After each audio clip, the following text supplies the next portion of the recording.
What is up, guys? Welcome in to yet another edition of the Ben Garcia Show. This is normally where I would say our special Saturday edition of the Ben Garcia Show, where we're previewing every Arizona Cardinals game. And I got to be honest with you, we've had some pretty good guests over the last couple of weeks. We had Grant Cohn last week, Ross Jackson, who covers the Saints, a couple of weeks ago.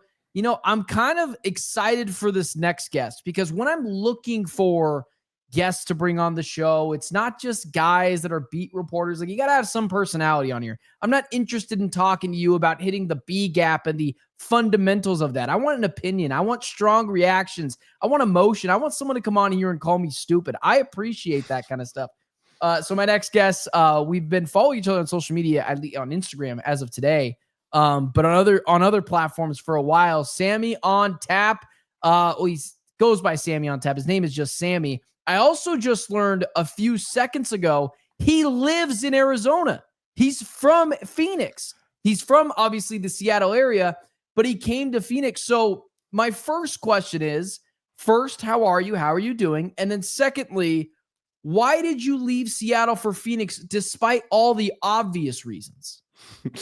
Well, first of all, thanks for having me on. It's nice to meet you officially. Yeah, man. And why I left Seattle, maybe an unpopular opinion for a lot of Seattleites, but also maybe not, because there is a plethora. If you go to a Seahawks Cardinals game here, you would know there is sometimes majority Seahawks fans at those games. What are you holding back for? Say it's sometimes 70-30% Seahawks fans. So having to just talk to you up. Yeah, it's not great at times. I expect that to be somewhat to the case on Thursday. But anyways, continue.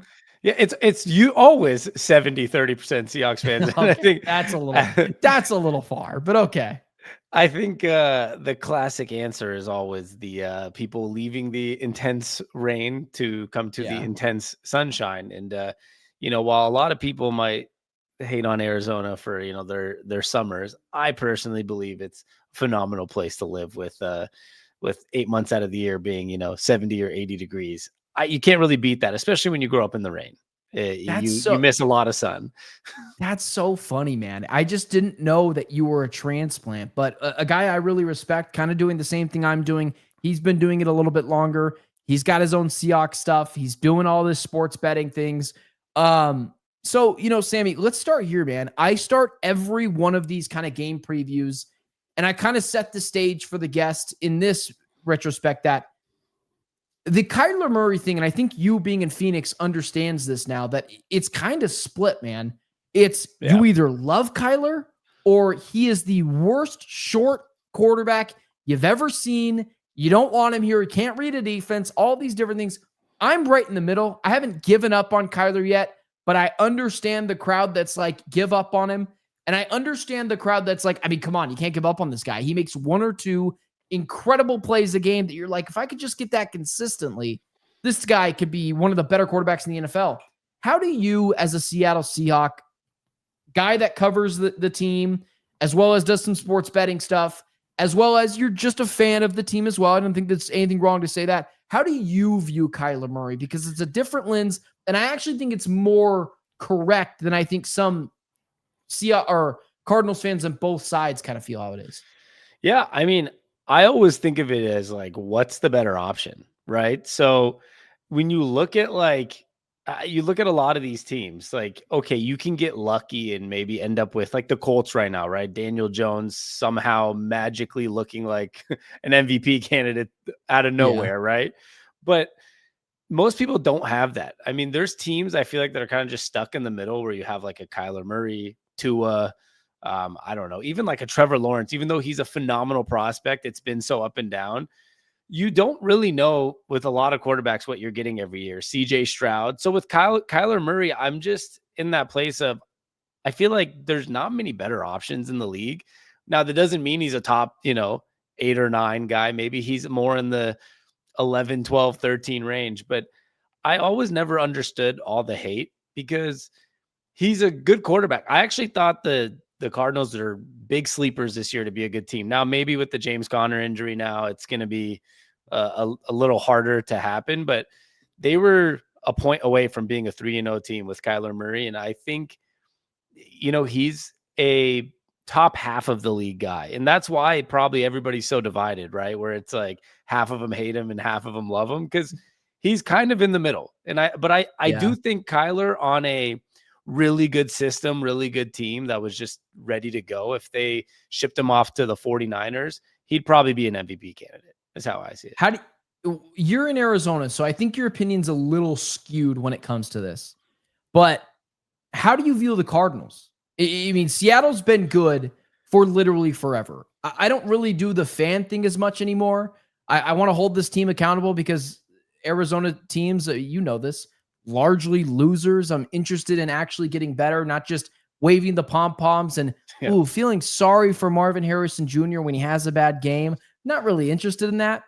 I'm curious how you view this team, because people know how I view the Arizona Cardinals. I think they're on the up and up. I think it's stagnant right now after last week's game. But with Gannon, Austin Fort, they've shown some real maturity. Is it still little brothers, or like that team's pretty good and they're a little bit more buttoned up than they used to be, i.e. Bruce Arians' years? Yeah, I mean, I think the James Conner thing kind of shakes it all up, right? Because I mean, he's a great back to have, and I feel like he's a really important part of the team. But I don't see the Cardinals as just the team we're going to beat every year now. You know, I do see them as a legitimate opponent. I truly believed when I said this, and I didn't think it was a hot take earlier this year on my YouTube channel. I was saying I thought the Seahawks and the Cardinals are going to be fighting for the top spot in the NFC West. I thought the 49ers would be the team that kind of falters with injuries and whatnot, but they look like they figured it out. And the Rams are the Rams. They're figuring it out too. But I genuinely believed the Cardinals would have a really solid season. I think Gannon's doing a good job. And I don't see the Cardinals anymore as like inferior. I do think they're on the up and up. But I guess the big question now is, you know, how good is Kyler going to be the rest of the year? And is the run game, I think it's Trey Benson now, right? Is it going to be the same as James Conner? Probably not, but is it going to be good still? If the run game's still good, they're not a easy opponent, right? I mean, the line opened up at -2. So Cardinals were favorite opening up the line this week. So I'm the type, like, and I'm also not, so like, I'm a big fan, right? Like, I'm not affiliated with any radio. I'm a fan, and I'm a fan of football. So I'm not just the type of guy that's like, screw the Cardinals because they're division rivals, or screw the 49ers, right? Like, I like to see it with a lens of just reality, not just a fan lens sometimes. And in reality, I think the Cardinals are a solid football team, and they're trending in the right direction. And I think the coaching staff's trending in the right direction. But I am interested, again, to see what they're like without James Conner. And, you know, there's those other pieces like Marvin Harrison. Like, is he going to develop to be a number one? Or, I mean, I thought he was going to be great, but you've already seen some mistakes here and there. So, but I don't find him to be like a wash opponent, right? They're not the Saints. Yeah. They're not one of these teams that you're just going to beat with ease. Well, let's take it over to the Seattle side now. Now that we know how you kind of view the Arizona Cardinals, which I think is the foundation of this discussion. I was a big Sam Darnold guy when he came out of USC. I was hoping somehow, some way the Cardinals would get him.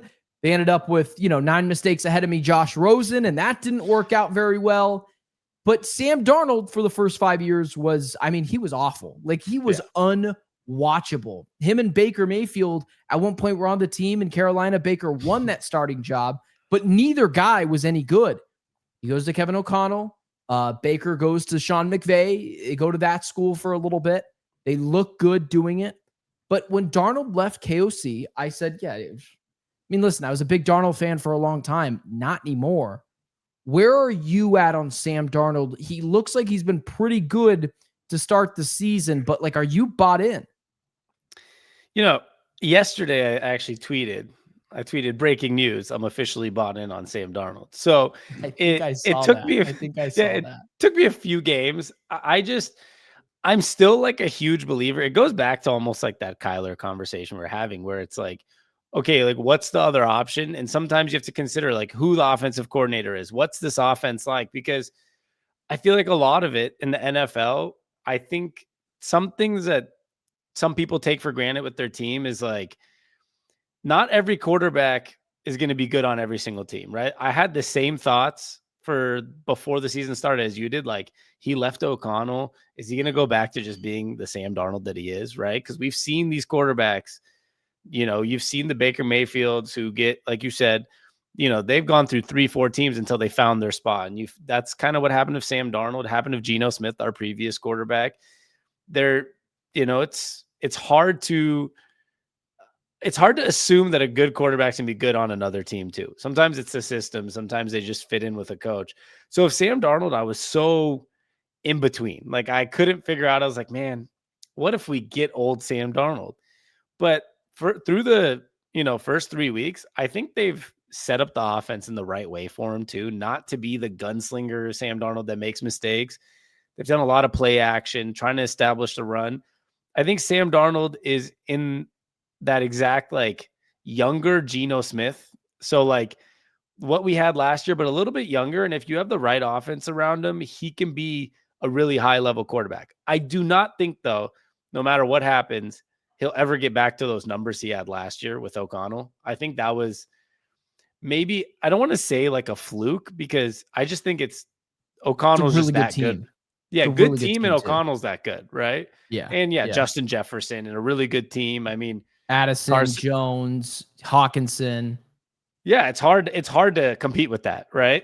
Like, so I didn't expect that Sam Darnold, but if we get Sam, like the same Geno Smith type of player, but younger in Sam Darnold, and maybe makes a little less mistakes, he's a high level quarterback to have in this league. And if your defense is good and you have some decent pieces on the offense, I kind of became a believer in that way where, hey, I think this can work out. And so kind of like the Kyler Murray stuff I was saying, there's not many better options out there. So I'm going to be pretty thankful for it right now. Like I don't, want to have Justin Fields or I don't even know who else, like, or be one of those teams with a backup right now. So I mean, with Sam Darnold, I think you'd rather Sam Darnold than Tua Tagovailoa to this point, where if you include the contract, I think it's closer than people think. If no contract, we include the contract, Darnold at what I think is 20 million and Tua at 55 million. Yeah.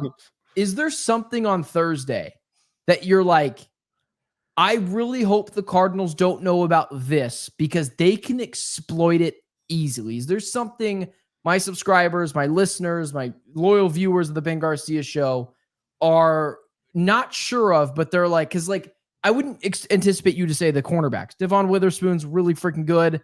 The kid from the Rams, who was on the Rams last year, is now on the team this year. Oh, Kendricks. Good player. Yeah. Kendricks is a good player. Tariq Woolen, I know he's been a little hit or miss. It'd be nice if he turned around and picked off Brock Purdy in the end zone. That'd be great. But he's still a physical, strong corner, and I think matches up pretty well with someone like Marv. I don't know if that's it. Is there something defensively, offensively, the offensive line that like the Cardinals can expose this really easily? Or is there not that there? I would consider saying Tariq Woolen, but he kind of made up for it after week one. Yeah, and he made up for it a little bit after week one. The one thing would be the secondary does have some injuries. Julian Love, he was an all-pro safety last year, did not play on Sunday, and Devin Witherspoon was out. But I think they're trending on playing, so I'm going to leave the DBs out of it for a second, and I would say the right side of the offensive line. Because when you look at our run game, we got Gray Zabel, and we have Charles Cross on the left side of the line, and it's pretty strong. And a lot of our run game, I don't have the exact numbers, but I tweeted something about it, but it was like 80% of our successful runs are going to the left side. So the right side of the line is definitely a little bit more of a liability for us. We can't run very well to that side. And if you can push around the right side, you can get, hit Darnold and get to him. That's how we lost week one. We had the ball on the 15-yard line. I think it was Bosa shoved that right side of the line right into Darnold into that fumble. And that's how the game ended. So that's probably our biggest weakness right now, the right side of the line. If you can get pressure on that side, I think that's the one way to slow down the offense. And that's probably our biggest flaw right now, because other than that, I think they've shaped out a pretty good balanced team. Now, I don't think we're going to be Super Bowl contenders, but I think that's like the small weakness on the offense right now. That's the analyst in you being like, no, this team's not making the Super Bowl, when in reality, the fan side's like, yeah, the NFC stinks. We'll figure it out. That's interesting. I didn't expect, even I was like, yeah, I don't think their offensive line is as bad as it used to be, like in the Russell Wilson years. Yeah, it's not that bad anymore. No, and I do think some of that was also Russell running into sacks. It's also an issue that I think Kyler Murray had earlier in his career. Here's kind of the difference between Jonathan Gannon and Monty Ossenfort than previous regimes. Like, make no mistake about it, Cliff Kingsbury and Steve Keim, I'm sure you were really upset when they left because they were both buffoons at their jobs, like just horrific at their jobs. Cliff Kingsbury, maybe he's a better offensive coordinator now. I think it's more Jaden Daniels than anything. Kyler Murray once carried Cliff Kingsbury for a couple of seasons too. Steve Keim, I mean, that dude is just a bona fide idiot, but that's just another thing. I've been told to hold my remarks too much on Steve Keim before. Believe it or not, he's pulled us. We've tried to get him on radio shows and stuff before. He wouldn't come on. He knew too much about us. Yeah, he's like, I know what you said. He knew too much he said about him. Monty Ossenfort and Jonathan Gannon have been a revolution thus far to the Arizona Cardinals regime. It's become more functional, more buttoned up. The defense does look better. Like, how do you know if a guy can coach? Can he get his side of the ball correct? The defense is better than it's been years past. What makes Mike McDonald so special? We know he's a defensive wizard, right? We saw what he did to Brock Purdy on Monday Night Football years ago with the Baltimore Ravens. But John Schneider's there. He's obviously a very good general manager. The Seahawks are similar to the Steelers, where they're just going to win 10 games, 9 games, and we'll just figure out the rest of the stuff. What is the element that Mike McDonald has added to this team? Because last year when Kyler played Mike McDonald, guess what? The dude was in a spin cycle, thrown in the dryer after being washed.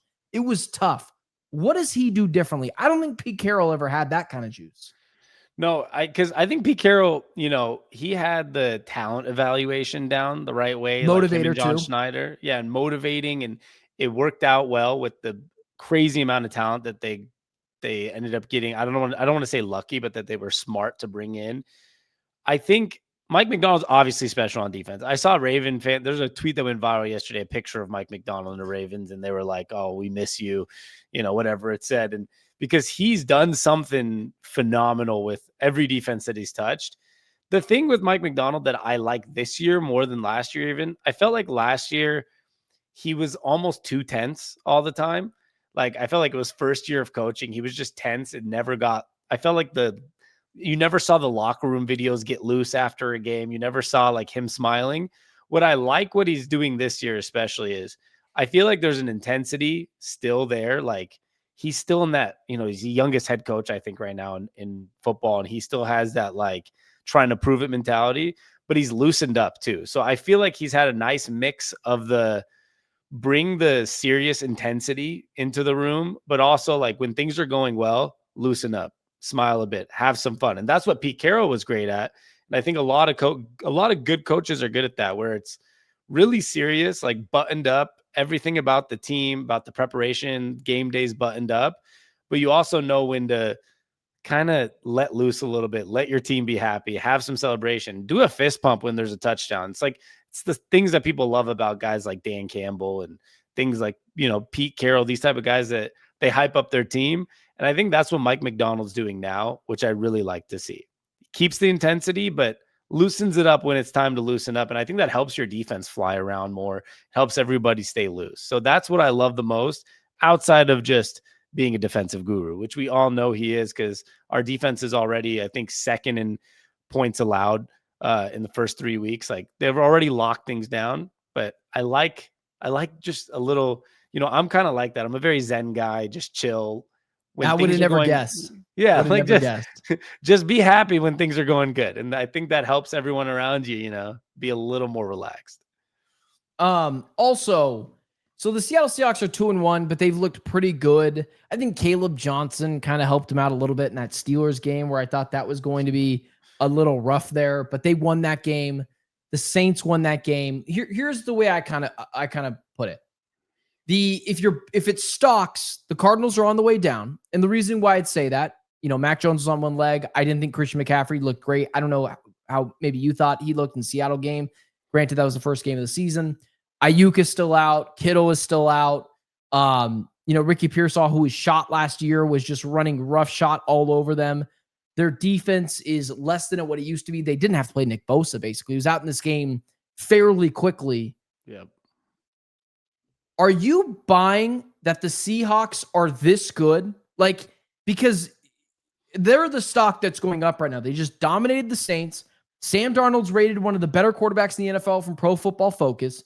The defense looks really elite.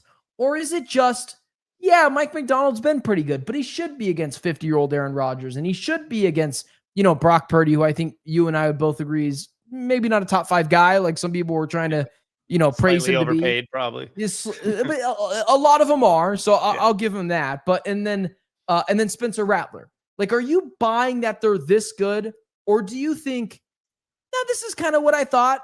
They'll probably come down to earth just a little bit. This team's or are you like, this team's making the playoffs for sure? I don't want to make you say Super Bowl contender, but they're for sure making the playoffs. Yeah, I'm on the for sure making the playoffs type of vibe right now because must be nice. Yeah, it feels good. And I also, road games, I think we have a road game against the Panthers, a road game against the Titans. Who's the other one? That was Jacksonville's our other road game. Yeah, it's the AFC South. Yeah. Yeah. So there's a couple of those just road games where I'm like, this is, and I mean, we play the Texans at home who just don't look very good. Like I already gave you another 4 wins right now. Yeah. They just look awful. So there's 4 wins Cardinals right now. twice. There's 2 more. Yeah. Yeah. I mean, realistically, I feel pretty confident we're going to go in and beat the Cardinals this week, especially after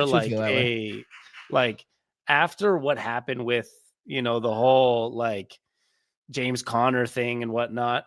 So those games, having those on our schedule, we're going to be a playoff team, 10 wins, probably.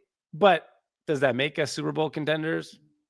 That's where I'm like, anything can happen in the NFC. I think if you punch your spot into the dance, this NFC is less than ideal. I mean, I never bailed out in the lines like a lot of people did, but the best quarterback, what we arguing, it's Jalen Hurts, and he had no passing touchdowns going into last week, and they refused to throw the ball. Like in the NFC, it's just get in and we'll see what can happen after that. In the AFC, you have the top 4 dogs in there, and it's just a gauntlet.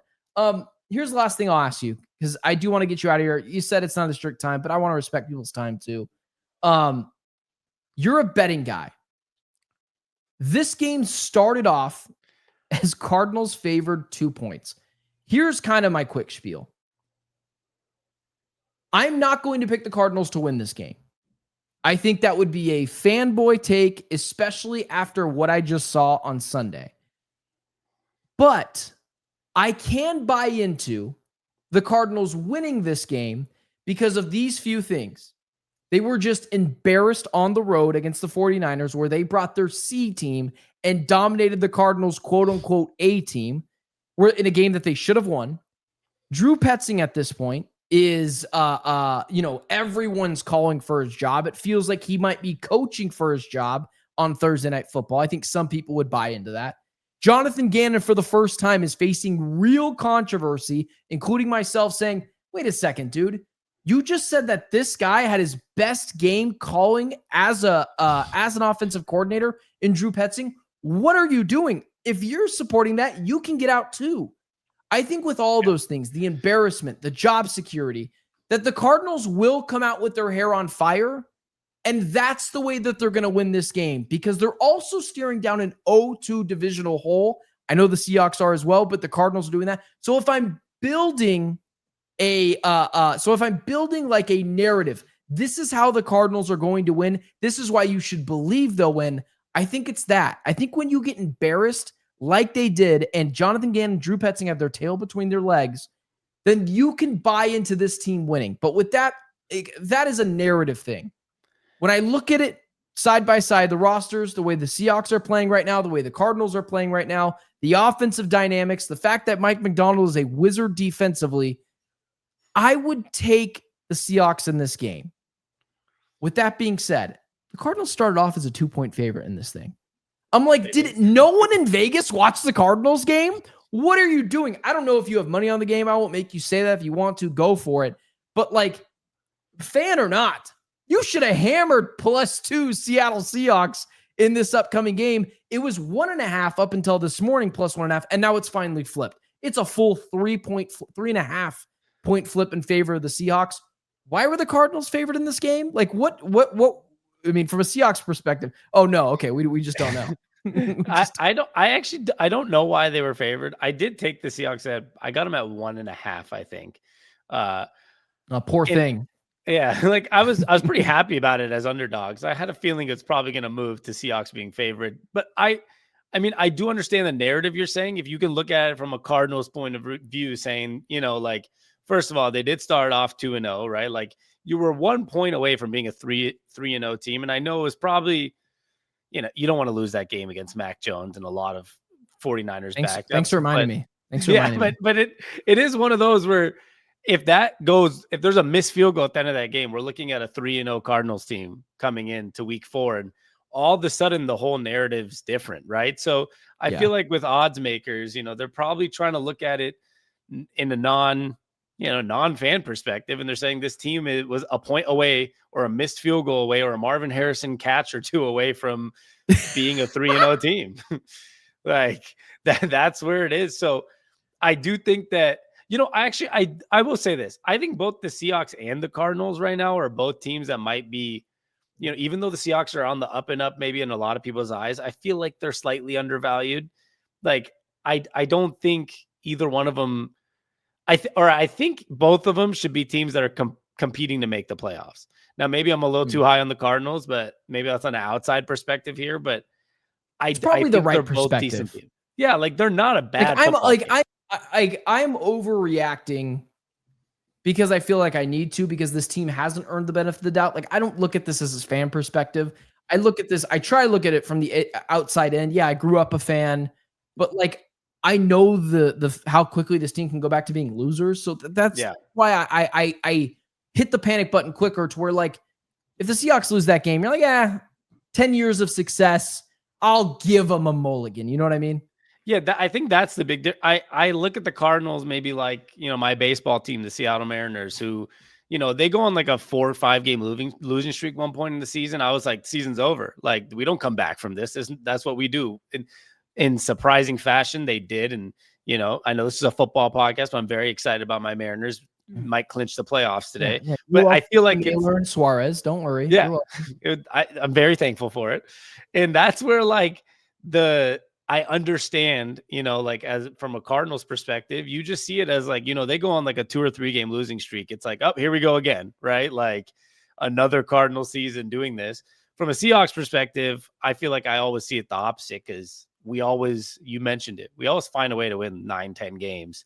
And I try not to, it's hard to be super negative as a Seahawks fan, because I just feel like we've been pretty blessed with the ability to always be okay, right? Like our worst season in the last 10 years was a 7-10 season, and that's when Russell Wilson broke his finger and the first year Geno Smith came in. So if that's the worst over 10 years, it's hard for me to ever just be like, oh, this is going to be a disaster. But as a Cardinals fan, I get it. Like you can sit there and be like, 2 losses in a row to divisional opponents. Like the coaching staff knows this, the players knows that it's like it could start going downhill, and that's just the unfortunate reality for the Cardinals. Give me your prediction in this game. Just give me a score. Like I'm just curious if you think it's going to be close. I do. I think I'm going to go 28-23 Seahawks. There's no way the Cardinals are scoring 23 points. There's just no way. Well, I'll take Seattle. I'll take Seattle 27-17 until the Cardinals have to prove me otherwise. And then I'll start, I'll start jumping back on it. But with that being said, man, Sami, find him on Sami on Tap, and all social media platforms. Got his own YouTube channel as well. I think he's an entertaining guy. I tried to look at I've gotten some pretty big name guys on this podcast before, and I'm not really interested in that. I'm interested in guys that have emotion and perspective and opinions, and Sami fits that. So give him a follow, check out his stuff. Appreciate him being here. And Sami, man, have fun at the game. And can I just say go Birds, and we'll just end it there, and it's just kind of both? I'm like a quiet Cardinals fan when it's not the Seahawks playing, but Don't so do I'll that to give you yourself. I'll give it to you for now, but go Hawks.